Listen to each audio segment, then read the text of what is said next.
Okay, thanks for sticking around. And this post-show can go anywhere you guys want it to go. And I know, we knew we weren't going to solve this in an hour, right? But we still, I feel like, left out a lot. So it can go wherever you want. But before you do that, I want to just kind of take it for a second in the interest of going back to what, Ed, you were seeing on social media, talking about the kids, and we kind of cut Dr. Cuenca off. So yeah. That was a long way to say, Alex, all right, take it. All I wanted to say was that these are all our children. I think we often get kind of caught in the quibble of, I'm from district this or district that, and all of these children are our children, and we have to concern ourselves with that. And that's a philosophy that we've got to take, and that's the philosophy that we've got to kind of run with and move with our education system. Alex, where do you... Hold your mic up, sorry. Where are you a professor at? St. Louis University. So the one thing I was telling Robin is that we don't hold colleges accountable for creating an ineffective product. When are colleges going to get on board with changing what's going on? It's like every year after year after year, kids graduate and they don't even know how to teach. Mm-hmm. We need to make colleges more accountable. Where's that dialogue? Sorry, I didn't mean to take that away it's from okay. you. I thought he wasn't working. I think, and maybe Don or Mr. Boyd. Philip Boyd. Know better than I do, but I've been at a couple of state board meetings. I think they're having that conversation right now. I mean, I think they are talking about, and I'm not sure the colleges of ed are that thrilled about it, but they are talking about some accountability for teacher training programs. And I think at the last board meeting, they just voted to approve those standards, where they'll track students as they come out of colleges of ed, and that will reflect on how the colleges of ed are accredited. So I think that conversation is happening, and I think, as we've seen before, those kinds of conversations often trickle down from higher ed to K-12, and so you see the beginnings of that same kind of conversation of evaluation happening in K-12.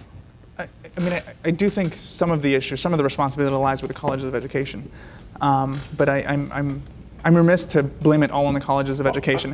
They're blaming it all. Right, they're saying that's a part of the puzzle. Right, absolutely, and I think there are contexts in which teachers are generally unprepared for, because colleges of education are sometimes held back. They're restrained by the policies that are kind of not. The colleges of ed don't have the agencies to make. And so there are some standards that are coming out in Missouri, some of them that are a lot better than what we've had before. But yeah, it's certainly a piece of the puzzle, but I'd be remiss to blame it mostly on colleges of education. There are other contexts that are important in teaching that we can't prepare them for. Not to change the subject, but no, please, I just want to say, to our students who are hearing a lot of negative on the news, it's going to affect them. And so I just want to say to them, look, students, regardless of what you hear on the news, you are still important.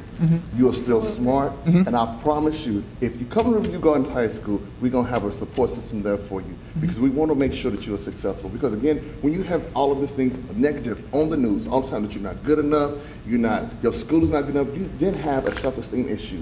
And so what I'm trying to do is break that, and that's what I want to say. Yeah. And I'm sorry. And I think something that he said, it's every piece of the puzzle. Unfortunately, negative people tend to be the loudest. That's true. And a lot of people who are very positive, accepting people are quieter. So it almost, I don't know if positive people need to start being noisier. I'm not sure what the option is. But with me working in the mental health industry, you cannot be more right if we're being negative and saying things to these children. And then we're sending them and expecting these high expectations, but they don't feel that connection, which I can't talk enough about. We are setting these children up to fail. It's really important, though, that we're not afraid to tell the truth about the situation, though. Right. So telling children that they're doing well and that everything's going to be okay, but they're in a failing school, really doesn't get us to Alex's point here. These are all of these children are ours, and we as a region really are responsible to seeing that they become productive adults. And let me clarify, I'm not saying that tell them that everything's all fine and dandy. What I am saying is that there needs to be a dualistic message. Yes, your school may be unaccredited. Here, start over. Your mic just went on. Take this and start over. This is the second time. Come on, we got to get this together. Sorry. I'm sorry. I know you want to hear from me. Come on. I'm sorry. All right, here we go. All right. I'm sorry. That was a principal meeting. All right. But what I think is not accredited at this point. I just had a serious flashback to detention. But what I was saying, though, I think it needs to be a dual message. Yes, your school system may be unaccredited. However, you are important. Right. And I think that that's what needs to happen. So. But also, I think when we talk about failing schools, one of the problems is that we don't get to the granular details of what that means. We just say, oh, well, the school's failing. But I'm like, you can actually really dig down and understand what the dysfunctions are in the school. And like sometimes when we start talking about school reform, some of the answers that are given about what we need to do to turn around really don't speak to like the holistic needs of that child, the connection of community to that child. It's like, well, what's the flavor of the month to get people moving and going? But I'm just like, okay, so is your theory, basically, like the discussion we were having, like, I think that's a very incomplete theory of change. If we really want to talk about positive places for communities, there's a strong connection between what's going on with school districts, what's going on with the workforce, what's Yes. going on with issues around teen pregnancy, what's going on with issues of violence. I mean, all this stuff is connected, and to say, it doesn't matter, we'll just move them to another school district. I'm just like, oh, okay, so we then will abandon other people? It's like, no, we can be much more comprehensive in what we're doing, but we have to be intentional about it. It means that we have to have these stronger partnerships between nonprofits, corporations, and school districts, universities. Some of the stuff that we're trying to do in Normandy, some of the stuff that we're trying to do in Riverside. But it's not, you have to be comprehensive, because successful schools are based upon, let's look at the demographics of what is a successful school district, what's going on with the economics of that school district and that community. For anyone that says that, no, that doesn't matter, I'm like, show me your research about that. Show me your theory of change around that. I mean, I think by the time this is over, you and I are going to be really good friends. We're seeing a lot of each other. I want a couple of things. I mean, I think there are schools that are serving, high numbers of minority, low-income students, and they're doing exceptionally well. So that's one thing. The other thing is, and this goes to something Casey asked me about earlier, why am I a Democrat and I'm also an education reformer? And that is because I don't think we have to choose. We don't have to choose to solve poverty or educate kids. We need to do both. But in the meantime, I'm not going to wait until we fix poverty before I start educating kids. We can't wait. It has to be the other way. You have to educate kids to fix poverty, not fix poverty to educate kids.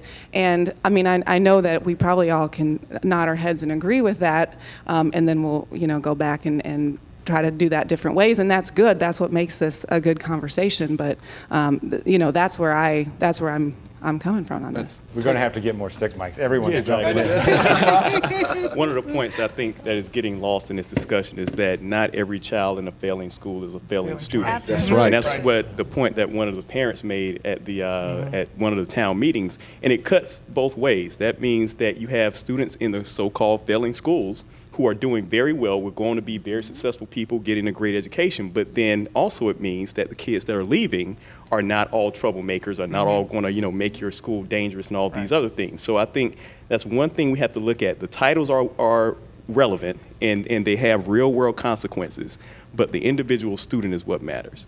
But thinking somehow, I think our system is failing us here.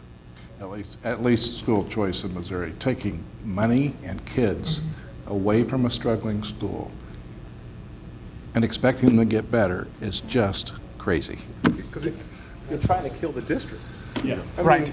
Essentially, you're trying to say, we don't want this district to survive. Because remember, I think we were having this conversation. In Riverview and in Normandy, there are good teachers. There are great principals. So we have those pieces. So how do we support those pieces instead of breaking them apart? And that's essentially what's happening. We had a conversation about 6 months ago about Wellston. You broke Wellston up. You sent them to Normandy. And now you're trying to break Normandy up. How do you support people? Well, and I think there's a problem here where who's the customer, right? So is our job to make sure that school systems survive, or is our job to make sure that children get high quality education, right? And so I think that's where the rub is. Are school systems the best tool for the job anymore? And I think that's challenging us. It's the box that we've had for 150 years, and maybe it's not fitting what today's needs are. But I would say the thing about the Wellston issue is to expect that we're going to change the name on the stationery and all of a sudden everything's going to be better is wrong. And so when we knew that, everybody knew what was going on with Wellston.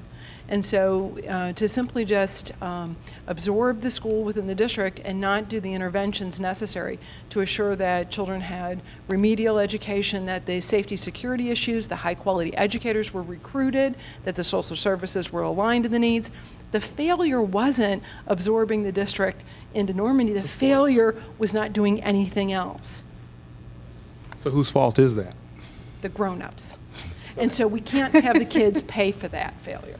And another thing with school choice, a lot of people talk about the KIPP schools, which I think are very admirable. But if we look at the KIPP model, longer school day, mandatory Saturday classes, and then extended school year.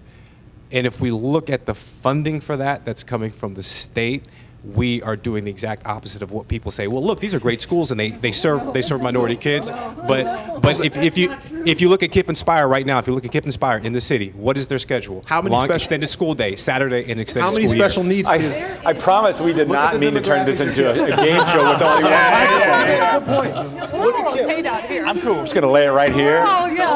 Look at, so what type We're all of holding kids, hands so over if you here. look at the kids that KIPP recruits, do they recruit special needs kids? Yes. What are the numbers? The same as that they mirror the St. Louis Public Schools. And here's the thing about it, that not only is there doesn't have a mic. nothing that's going on at KIPP that can't go in any public school in the state of Missouri, but they have a relentless focus on quality. They're not going to hire a school leader that isn't top notch. They're not going to put a teacher in a classroom that isn't top and unsupported. They're going to make sure they support those folks. And they make sure that they do everything necessary, no excuses, to make sure that that child succeeds. So it's a culture. It isn't about money. Okay. It is about time, though. It is about time. Let- Time let- is task Wait, hang on. You guys are friends. Last word here, because we've gone over our allotted time. We were paying extra for the stream, so last word to Philip, and I have to take the mics back from you. So last word is I think everyone around this table is passionate about kids, and I think that collectively we could figure out a better way to make sure our kids are educated, that they're safe, and that they grow into really productive adults for our society.